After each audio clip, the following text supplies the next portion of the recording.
Hello and my साइंसोपीडिया के एक नई वीडियो में आपका फिर से स्वागत है। आज हम शुरू कर रहे हैं क्लास 10th की साइंस के केमिस्ट्री के पोर्शन का chapter number first, chemical reactions and chemical equations. इस पूरे चैप्टर के दौरान हमने पढ़ना है केमिकल रिएक्शन क्या होता है, केमिकल रिएक्शन की क्या कैरेक्टरिस्टिक्स होती हैं, केमिकल इक्वेशन क्या होता है, केमिकल इक्वेशन कैसे लिखी जाती है, कैसे बैलेंस की जाती है और various types of chemical reactions कौन कौन सी होती हैं।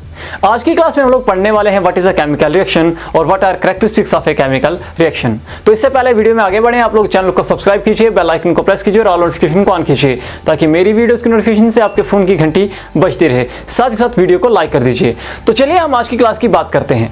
हमारे आसपास बहुत सारे चेंजेस होते हैं। अब हम कुछ कॉमन चेंजेस एक्सपीरियंस करते हैं और उनसे कुछ हमारी ऑब्जर्वेशंस निकलती हैं। जैसे कुछ कॉमन चेंजेस हैं, souring of milk at room temperature during summers. गर्मियों के दौरान अगर हम दूध को रखते हैं रूम टेम्परेचर पे, उसको बॉईल किए बिना ऐसे रखते हैं तो कुछ टाइम के बाद हम देखें कि दूध जो है वो खराब हो जाता है, खट्टा हो जाता है। अब ऐसा क्यों होता है? अब दूसरी चीज है rusting of iron objects in humid atmosphere. हमारे जो आयरन ऑब्जेक्ट्स हैं, जो आयरन इंप्लीमेंट्स हैं, अगर हम इनको खुले में रखेंगे ह्यूमिड एटमॉस्फेयर में, यानी जब हवा में ज़्यादा नमी होती है, वाटर वेपर ज़्यादा होते हैं, तो क्या होता है, इनमें जंग लगता है। अगली चीज़ फर्मेंटेशन ऑफ ग्रेप्स। हमारे जो अंगूर हैं ये सड़ते हैं। कुकिंग ऑफ फूड, हम खाना तैयार करते हैं, हमारा फूड तैयार करते हैं। डाइजेशन ऑफ फूड, हमारा खाना हजम होता है। एंड सेलुलर रेस्पिरेशन, हमारे जो सेल्स हैं उसमें रेस्पिरेशन होती है। अब ये सारे जो चेंजेस हैं, अगर हम इनको क्लोजली ऑब्जर्व करें तो ये सारे इरिवर्सिबल चेंजेस हैं। इनको हम रिवर्स नहीं कर सकते हैं वापस। अब एक बार दूध खट्टा हो गया, खराब हो गया, तो उसको वापस से हम फिर से ठीक नहीं कर पाएंगे। जब रस्टिंग ऑफ आयरन हो जाती है, जब जंग लग जाता है, तो हम उस जंग को वापस से लोहे में तब्दील नहीं कर सकते हैं। हम क्या करते हैं, हम वो वाली लेयर हटा देते हैं, यानी कि वो जो ऊपर की रस्ट वाली लेयर है उसको हटाना पड़ता है। जब फर्मेंटेशन ऑफ ग्रेप्स हो जाता है तो हम इसको वापस से ठीक नहीं कर पाते हैं। उसी तरह जब हम खाना तैयार कर देते हैं, हम फूड जो है उसको कुक कर देते हैं, तो हम वापस उसको इंग्रेडिएंट्स में तब्दील नहीं कर सकते हैं। डाइजेशन जब हो जाती है तो वापस से खाना उस फॉर्म में नहीं आएगा जिस फॉर्म में हमने लिया था। उसी तरह जब सेलुलर रेस्पिरेशन हो जाती है तो उसको वापस से हम रिवर्स नहीं कर सकते हैं। आपने लोअर क्लासेस में पढ़ा था कि जो इरिवर्सिबल चेंजेस होते हैं वो होते हैं केमिकल चेंजेस। यहाँ पर भी मैंने लिखा है कि जो इरिवर्सिबल चेंजेस होते हैं ये केमिकल चेंजेस होते हैं। अब ये जो केमिकल चेंजेस हैं इनमें केमिकल रिएक्शंस होती हैं, उसी से ये केमिकल चेंजेस आते हैं। अब इसका मतलब क्या हुआ, एक ऐसा चेंज जो कि केमिकल इन नेचर है उसमें केमिकल रिएक्शन होती है। अब केमिकल रिएक्शन की डेफिनेशन क्या है?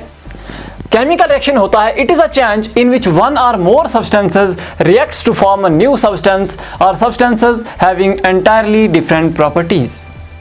ये एक ऐसा चेंज होता है जिसमें एक या एक से ज्यादा सब्सटेंसेस रिएक्ट करते हैं और एक नया सब्सटेंस तैयार करते हैं जिसको हम प्रोडक्ट कहते हैं, जिसकी प्रॉपर्टीज, जिसकी खूबियां उन रिएक्टेंट्स से बिल्कुल अलग थी। वो जो एक या एक से ज़्यादा सब्सटेंस मिले हैं, यानी या एक सब्सटेंस के एटम्स रीअरेंज हुए हैं, तो उससे क्या हुआ है, जो एक एंटायरली डिफरेंट प्रोडक्ट बना है उसमें उसकी प्रॉपर्टीज सारी की सारी अलग होती हैं। अब यहाँ पर जब भी केमिकल रिएक्शन होती है तो दो चीज़ें इन्वॉल्व होती हैं। पहले होते हैं रिएक्टेंट्स और दूसरा बनता है प्रोडक्ट। अब रिएक्टेंट्स क्या होते हैं? रिएक्टेंट्स होते हैं the substances which undergo a chemical change or which take part in chemical reaction are termed as reactants. वो सब्सटेंसेस जिनमें केमिकल चेंज होता है या जो केमिकल रिएक्शन में भाग लेते हैं, केमिकल रिएक्शन में पार्ट लेते हैं, उनको हम कहते हैं रिएक्टेंट्स। दूसरी चीज होती है इसमें प्रोडक्ट्स। जो सब्सटेंस बनते हैं जब केमिकल रिएक्शन होती है तो हमारे पास कुछ रिजल्ट आता है, कुछ प्रोडक्ट बनकर आता है। तो वो जो प्रोडक्ट बनता है, वो जो सब्सटेंस बनता है उसको हम कहते हैं product. The substances which are formed as a result of chemical reaction are termed as products. वो सब्सटेंसेस जो बनते हैं as a result of chemical reaction उसको हम कहते हैं प्रोडक्ट। जैसे यहां पर मैंने एक केमिकल रिएक्शन लिखी हुई है, सोडियम प्लस वाटर, जब ये मिक्स करते हैं हम तो इसमें केमिकल रिएक्शन होती है, उससे बनता है sodium hydroxide plus H2 hydrogen gas. अब हमको कैसे पता चलता है कि केमिकल रिएक्शन हुई है? अब केमिकल रिएक्शन जब भी होती है तो कुछ अपने साथ कैरेक्टरिस्टिक्स उसकी होती हैं, कुछ खूबियां होती हैं, कुछ चेंजेस वो लाती है, जिससे हमको पता चलता है कि केमिकल रिएक्शन हुई है या chemical reaction has taken place. अब हम उन चेंजेस की बात करते हैं जो उस टाइम पे होते हैं जब केमिकल रिएक्शन होती है। तो चलिए वो चेंजेस कौन कौन से होते हैं हम एक एक करके सभी पढ़ते हैं। तो जब भी एक केमिकल रिएक्शन होती है वो अपने साथ कुछ केमिकल चेंजेस लाती है। उन्हीं केमिकल चेंजेस को हम कहते हैं characteristics of a chemical reaction. यहाँ पर मैंने केमिकल चेंजेस लिखे हुए हैं। अब ये जो केमिकल चेंजेस हैं कौन कौन से हैं, चलिए हम एक एक करके इन सभी को पढ़ते हैं। सबसे पहली चीज है एवोल्यूशन ऑफ गैस। कुछ केमिकल रिएक्शंस ऐसी होती हैं जो गैस इवॉल्व करती हैं। जब वो होती हैं तो गैस इवॉल्व होती है। जैसे हम इसको डिमॉन्स्ट्रेट कर सकते हैं जब हम जिंक की रिएक्शन करवाते हैं डाइल्यूट हाइड्रोक्लोरिक एसिड से या कंसंट्रेटेड सल्फ्यूरिक एसिड से, तो क्या होता है, इस रिएक्शन के दौरान हाइड्रोजन गैस रिलीज होती है। अगर हम इस रिएक्शन को डिमॉन्स्ट्रेट करें तो हम देखेंगे कि जो सॉल्यूशन हमारे पास होगा तो उसमें से बबल्स ऑफ हाइड्रोजन गैस ऊपर आते दिखाई देते हैं। अब दूसरी चीज है फॉर्मेशन ऑफ प्रेसिपिटेट। प्रेसिपिटेट बनता है। प्रेसिपिटेट का मतलब क्या हो गया, यानी जब दो सॉल्यूशन को हम मिक्स करते हैं तो सॉलिडिफाई हो जाता है, बेस पर कुछ चीज सॉलिडिफाई हो जाती है जिसको हम प्रेसिपिटेट कहते हैं। जैसे कि जब हम लेड नाइट्रेट और पोटेशियम आयोडाइड का रिएक्शन करवाते हैं, इन दोनों सॉल्यूशंस को मिक्स करते हैं तो हमारे पास नीचे बॉटम पे बीकर के या उस टेस्ट ट्यूब के बॉटम पे हमारे पास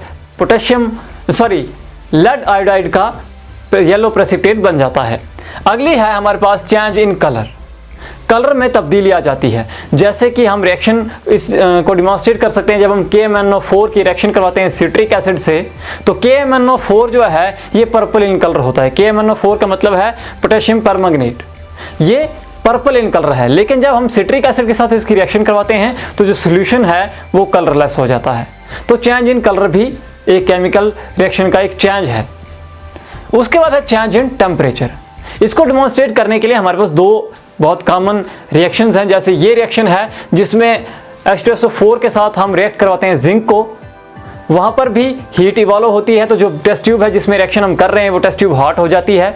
या हम लोग कर सकते हैं क्विकलाइम जो है कैल्शियम ऑक्साइड, उसकी रिएक्शन जब हम वाटर से करवाते हैं, जब उसमें वाटर मिक्स करेंगे थोड़ा थोड़ा करके तो क्या होगा, टेस्ट ट्यूब जो है वो हॉट हो जाएगी, स्लेट लाइम बनेगा इसमें और टेस्ट ट्यूब हॉट हो जाएगी। एक्सोथर्मिक रिएक्शन है। एक्सोथर्मिक रिएक्शन क्या होती है, ऐसी रिएक्शन जिसमें हीट इवॉल्व होती है, इसको हम कहते हैं एक्सोथर्मिक रिएक्शन। और जिसके लिए हीट जरूरी है, जिसमें हीट एब्जॉर्ब होती है, उसको हम कहते हैं एंडोथर्मिक रिएक्शन। पढ़ेंगे हम इसके बारे में।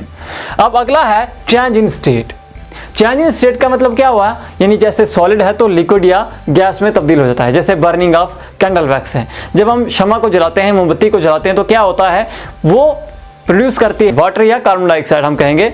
तो कैंडल वैक्स जो है ये सॉलिड है, जो वाटर से रिलीज हो रहा है वो लिक्विड है और कार्बन डाइऑक्साइड जो प्रोड्यूस हो रही है वो गैस है। यानी कि सॉलिड से स्टेट चेंज हो रही है लिक्विड और गैस में। तो ये कुछ केमिकल चेंजेस हैं, ये कुछ कैरेक्टरिस्टिक्स हैं केमिकल रिएक्शन की। तो आज की क्लास में इतना ही, लेकिन जाने से पहले वीडियो को लाइक कीजिए, कमेंट कीजिए, शेयर कीजिए ताकि ज़्यादा से ज़्यादा लोगों तक ये वीडियो पहुंच पाए। फिलहाल अभी के लिए इतना ही, फिर मिलते हैं एक नई वीडियो में, तब बात करेंगे एक नए टॉपिक पे। फिलहाल अभी के लिए अलविदा।